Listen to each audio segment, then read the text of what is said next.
The state asking for that sidebar triggered a recess, and they are actually going to discuss what the state believes is an opening of a door there by John Pryor right at the end there. The realtor was explaining that Chad came to him and said, hey, I want to plop a mobile home on my property. Lori and I are going to live happily ever after-ish after she's out of jail.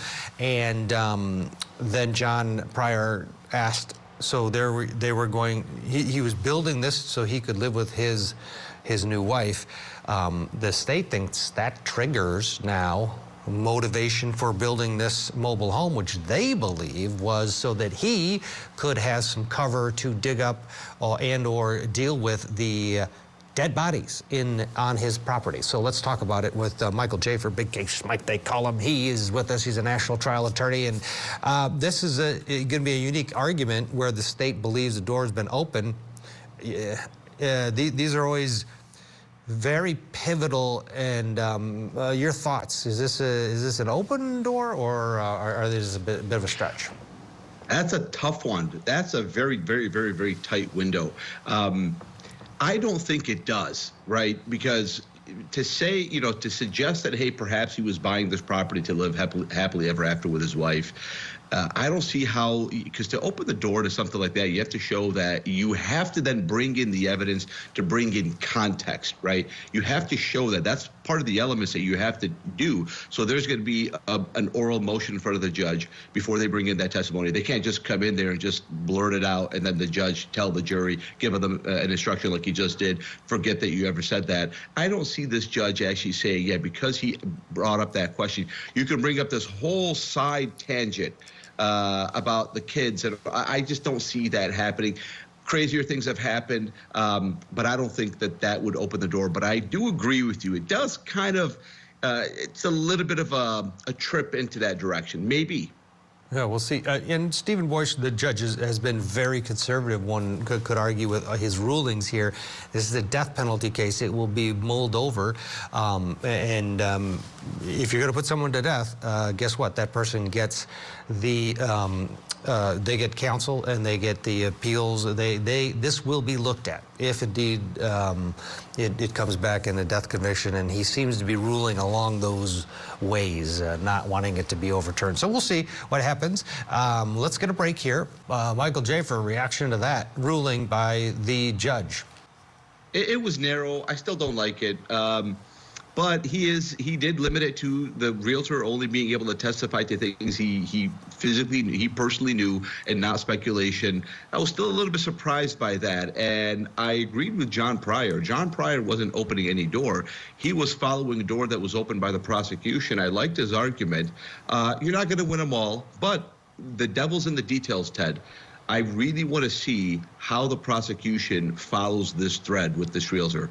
This realtor is a hostile witness to the defense, and he's throwing John Pryor for fits. I was a little bit envious of John Pryor's cross-examination skills up until yesterday. He's still doing a good job. I mean, he's dealing with the overwhelming amount of evidence against his client, so this is not a position to envy. But I think this is... I'm a little bit, the devil's in the details. I want to see how the prosecution goes through this door that they have now proved to the judge that has been opened by John Pryor. But knowing John Pryor, he's going to come out with a paddle and smack them if they take any missteps. It's not out of the realm of possibility, that, you could have some sort of a mistrial. It's too early to say, but John Pryor is the guy to call out BS when he sees it. So that he was just putting that on the record. The hostile stuff comes up later. The bottom line is, this is the point you were talking about, Michael. The prosecutor has to be careful here, right? Just because the door is open doesn't mean you run through it. And the judge sort of warned her, and to your point, Pryor's going to be ready to pounce. It's a little bit unpredictable when you have a witness that is definitely trying to win the case. He's a lay witness, a realtor, but you can tell he's up there fighting for the state. Sometimes that's not what you want for a witness, correct? I didn't like that about the witness. When he gave that answer, I grimaced, right? It was highly unprofessional. That's not your opportunity to be a comic. If you want to be a comic, there's a comic circuit. You can go Try your hand at being a comic. Very, very, very difficult. I've seen many people try it. Not in a murder case. He was trying to be whimsical. He was trying to be. What business do you have? First of all, you didn't sell John Pryor the property. You just found out about it, and then you looked at him in a question not related to him owning the property and saying, "You should tell me you own the property." That was highly, highly, highly unprofessional, highly, highly distasteful. I didn't like it at all. And that's not just me as an attorney who's been in a courtroom who's had witnesses try to be comical. It's not that. I don't think I've ever seen something like that, right? So. Knowing John Pryor, he's going to have an answer. He's going to have a very crafty response.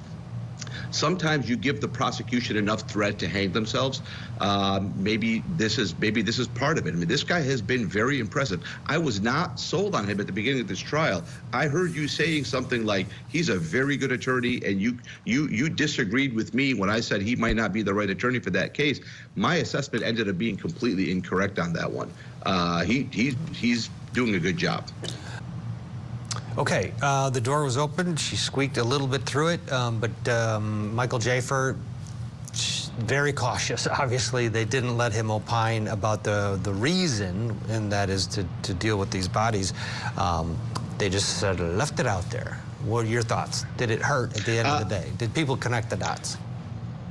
I think all those jurors came into that case knowing every single thing and the whole entire background and watched the Netflix documentary about Lori Vallow Daybell, right? So all the jurors definitely were able to connect the dots.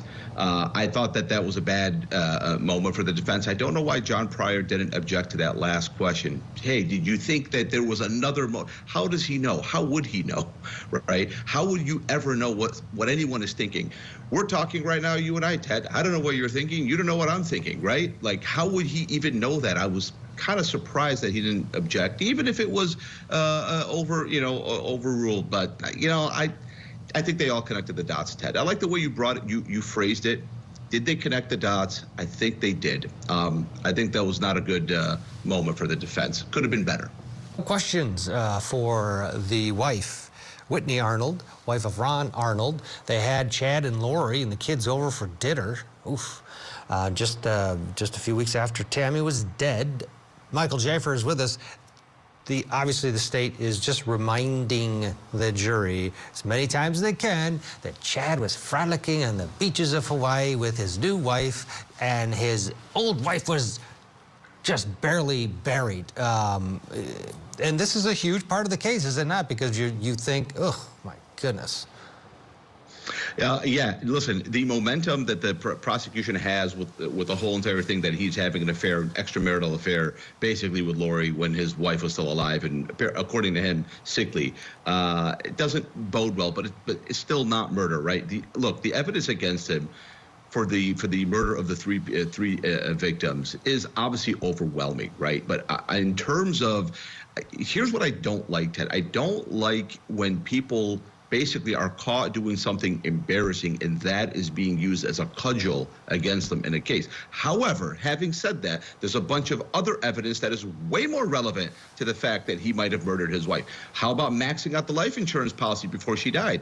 How about the fact that he had all these other things going on, right? But the whole thing of him, look, he found a beauty queen, like Lori Vallow, right? She was the Miss Texas. She was a beauty queen. She was a celebrity.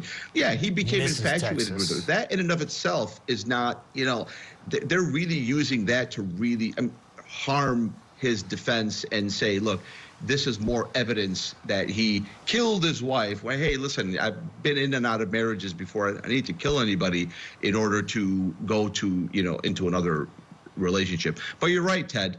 This is terrible. This does not look good. This does not bode well. I really, John Pryor did the right thing by not even coming up, cross-examining that witness. Just kind of let her go. Yeah, you don't want any more details about Lori coming over to the house. And it's on the heels of the funeral home director saying Chad wanted to hurry up and bury Tammy because he's got Lori waiting in the wings. It just does not look good. Big case, Mike. Thank you. As always, have a wonderful weekend. We're going to get a break in here.